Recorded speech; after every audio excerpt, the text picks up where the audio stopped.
Hi, everybody. It is Wednesday.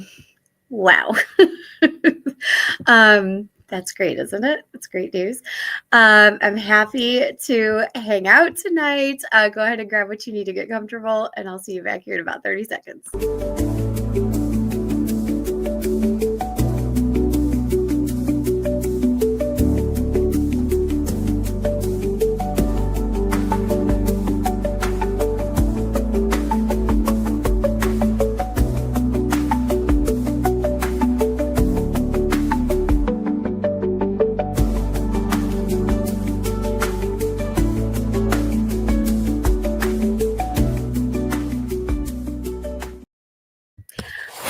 Right. Hi, everybody.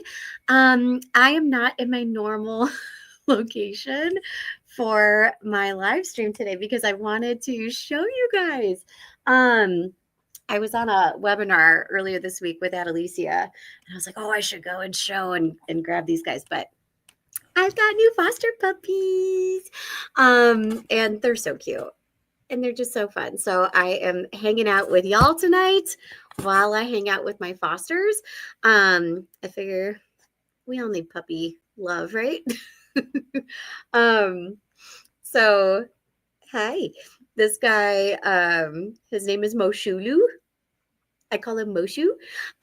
He's really cute, isn't he? He's like super fluffy. Look at all this fluff. Oh my gosh, isn't he sweet? And then we'll see if the other guy, come here. Do you want to come here? He's like, no, I don't. Maybe he'll pop up as we chat this evening. But it's so nice to hang out with everybody today. I will tell you, I am like exhausted. I'm exhausted and also like feeling very fulfilled with work and stuff like that, which is great. But it's like that both and thing that my colleague Olivia always talks about. It's great stuff that's happening and great conversations that are being had, and also feeling extremely exhausted and maybe a little burnt out. I am very, very happy about the daylight savings. Because I am super, super impacted by just the amount of sunlight. So it's nice to be able to like be coming home from work and still see the sun. I think that's always a great thing. That always makes me really happy. So I got that going for us. Many of us have spring break on the horizon, which is always fun. So we got that going. So tonight, I wanted to kind of keep it a little bit brief, only because I got these puppies and I still got some work to do. Here's the other doggy. Isn't he cute? This is McLaurin. Yeah, you say hi, everybody. Oh, goodness. Isn't he cute? So he's the other fluffy one. But he's so sweet. Do you want to look at the camera? He's being a little shy. Isn't he cute though? But like, look how fluffy. He's like very. Look at him just like leaning in. He's so cute. So this way I can hang out with puppies and I can hang out with you guys. That's always a good time. But tonight I wanted to chat a little bit about just like what's been happening, like work-wise and stuff, and some of the topics that I've been chatting with different schools and districts about, because the last few weeks have been pretty busy, and I wanted to share some of the conversations that we've been having. I also want to address all of the things that we might be seeing on the news and be seeing on social media and stuff like that. So, because we know there are like rapid fire changes happening like every day. Is that fair to say? I don't know. It feels like it's every day. I was in a district today and we started to have conversations around just like being informed, but also respecting our own mental health and all of that. And one of the things that actually Alicia and I had talked about at our webinar earlier this week with front office staff was signing up, like subscribing to the ISB newsletter. Because then we'll be most informed about what is happening here in Illinois as it relates to school and all of the things. Miriam is here. Oh, hi, love you. I'm so happy to see you here. So that would be a good thing to do. Again, just so we can kind of get the most up-to-date information directly from ISB on things that might be coming down the pipeline and updates and things like that, because it's good to be informed. But again, also be mindful of what you need, what your heart needs, what your mind needs, all those things. So again, I wanted to share just things that are happening in life.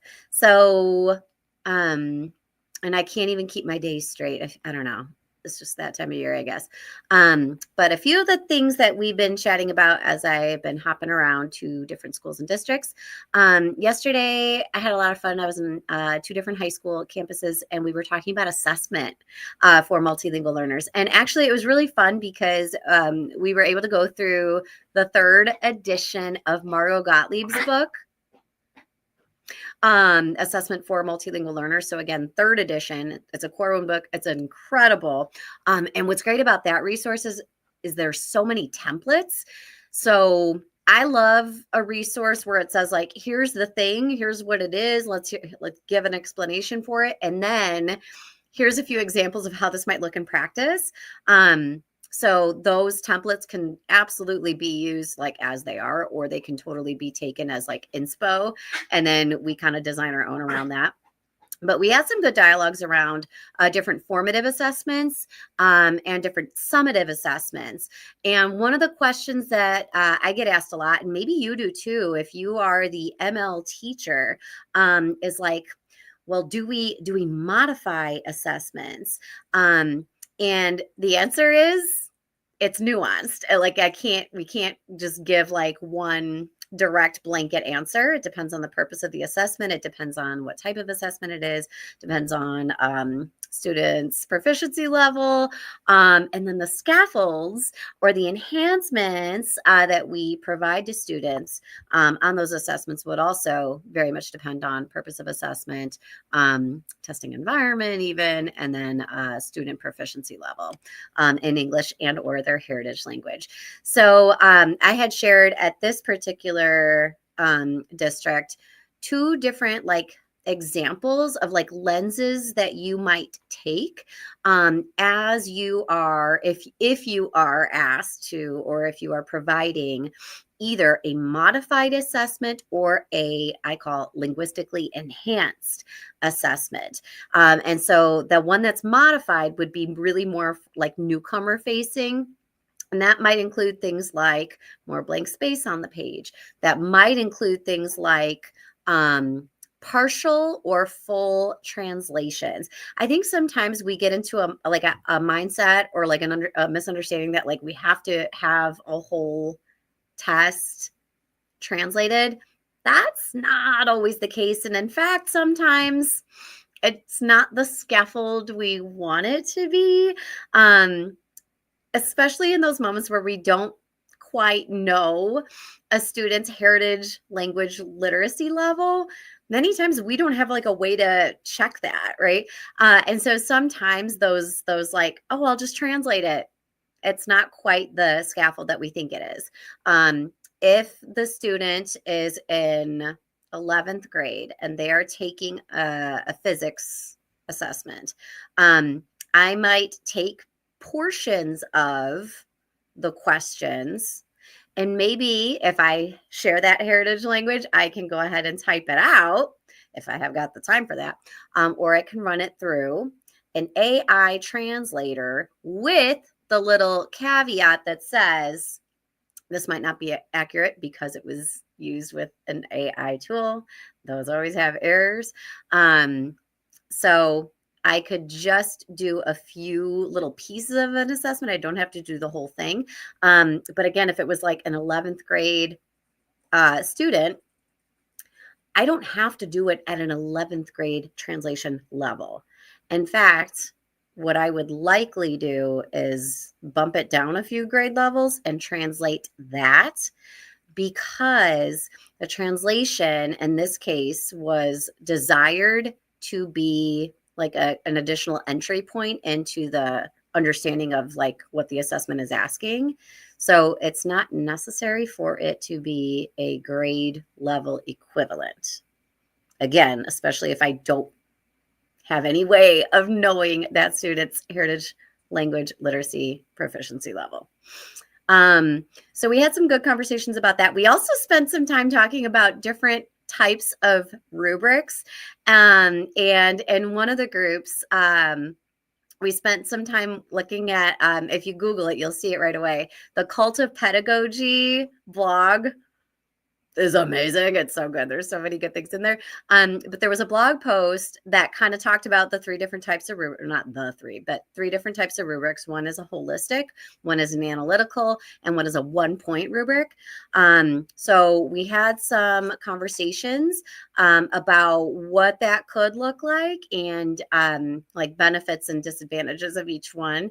And then looking at like, if those are three different types of rubrics, how could we, again, leverage some AI tools to help us generate those. That also popped up in a few of my workshops recently of like, anytime we're using AI, the first step is always just run it through the generator, see what it does. The second step is always going through it and editing it and changing it up so that it reflects really like what the learning has been, the words and phrases that we might be using, so that there is some linguistic consistency from the instruction to the products that we're working on, right? Okay, other things that we've been talking about, so assessment at the high school level.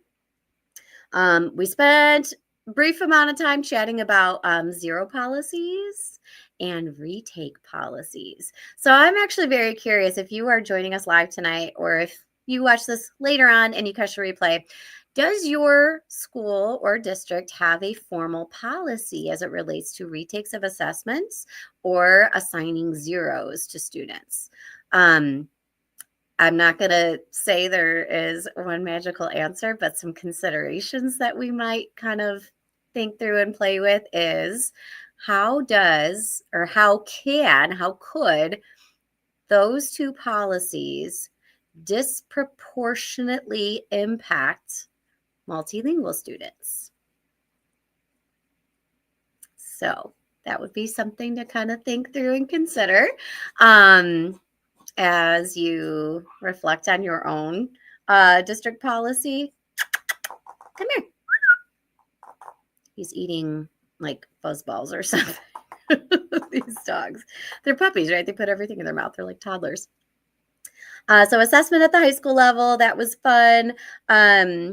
Today I was in a district and it was all elementary ML teachers, and we were talking about duly identified students. And that was cool. We had a lot of different dialogues. We looked at different factors, the 7 factors that impact language development and academic achievement. We used the 3rd edition of Special Education Considerations for Multilingual Learners. I believe I got that title right, but it's Barbara Marler, it's Christina Sanchez Lopez, and we went through that 3rd edition of the text. We looked through that, like the WIDA resource RTI squared, and like kind of that planning form, looking at all the different considerations with questions at each factor, and then like a little space to do some reflections on. So that was a lot of fun. We also spent some time talking about the difference in scale scores and proficiency level scores on the Access assessment. So lots of good dialogues around that, because I think that's always something that there are lots of misconceptions about. So that was a really fun day. Earlier this week, I got to spend really the whole day with my colleague Adelicia, and we were doing some virtual webinars together. And it's part of our series, Becoming a Multilingual Champion. And that day on those webinars, it was like front office edition. So anybody who is working in the building front office or the district front office. So that includes like our administrative assistants, that might include registrars, that might include family liaisons, that might include like greeters. But it was really nice to have conversations with different folks from across the state, and a few other states joined us as well, which is neat to see like what other folks are doing. We talked about like, just linguistic accessibility. As soon as families walk into that front office, what do they see? What's the kind of like first impression vibes? I always say like the front office is the handshake of the school, right? That's absolutely first 5 seconds. What do we see? What do we notice? What do we hear? How are we greeted? But in terms of linguistic accessibility, we shared a few different resources, and you can find them online. They're everywhere. But like the right to an interpreter, making sure that all of our families know that that is a right they all have. And so we shared some of the like those printouts that you could just take and print and call it a day. But that way, as families come in, they can see that either like at the counter or maybe it's posted somewhere, and they can just point, and it says it in like a whole bunch of different languages, that like you have the right to an interpreter. So like put your finger here and we will hook it up. We will figure it out. So that's a nice thing to know. And we had, again, lots of really fun conversations. Tomorrow, I'll be collaborating with my colleague Vanessa, and we're talking with folks about math instruction and how to maximize 2 adults in a space for math. So I'm excited for that. That'll be fun. Next week, I've got some newcomer workshops. I'm going to spend some time with like fine arts and PE, and supporting newcomers in those areas. Also continuing to work on like some newcomer planning, like an intake plan and kind of the first few weeks and months of school, as we serve and support newcomers like as a team. So looking forward to that as well. I was actually in a K-8 district last week doing some similar work on kind of newcomer intake plans and like kind of timelining it all out of like, what's day 1 look like? What's day 3 look like? What is, week 3 and 4 look like? And kind of assigning like responsibility, right? Because it's not just the ML teacher doing this work, it's everybody. Like, what's the classroom teacher? What's their responsibility? What's the content teacher's responsibility? What might the principal be doing? What might the social worker be doing? All kinds of stuff. So a lot of different ways we can look at that. But lots of fun work happening next week. And I can't even remember where else I'm going to be next week. Another newcomer session. That one was part of a 3-part series, which was really nice. Every district kind of does things a little bit differently in terms of like PLC time, professional learning time. Some folks have half days or early starts, late starts, early dismissal. That's what I was thinking. And then I think, oh my goodness, I think that I'm all caught up on my emails, and I'm almost scared to say that because as soon as I finish this live, I'm probably just going to check it again and I'll have 8 more. Isn't that always the case? I don't know. But again, like it's nice I feel happy to be engaged in all of this work. And I'm also just really tired. Very, very tired. But I've got my little puppies. You want to come back over and say hi? Come here. I'm trying to lure him with a little stuffed animal. He's not really interested in doing that. Come here, McLaurin. No, neither one of them. They're like, we're busy. We're sniffing. We're exploring. We got stuff to do. And that's all right. All right. I think I'm going to call it a night. There he is. Hi, buddy. So I will bring him up to say goodnight as well. Can you say goodbye, everybody? Say bye, friends. Mwah. Happy Wind Down Wednesday from all of us to you. We'll see you guys next week. Take care, everybody. Say bye.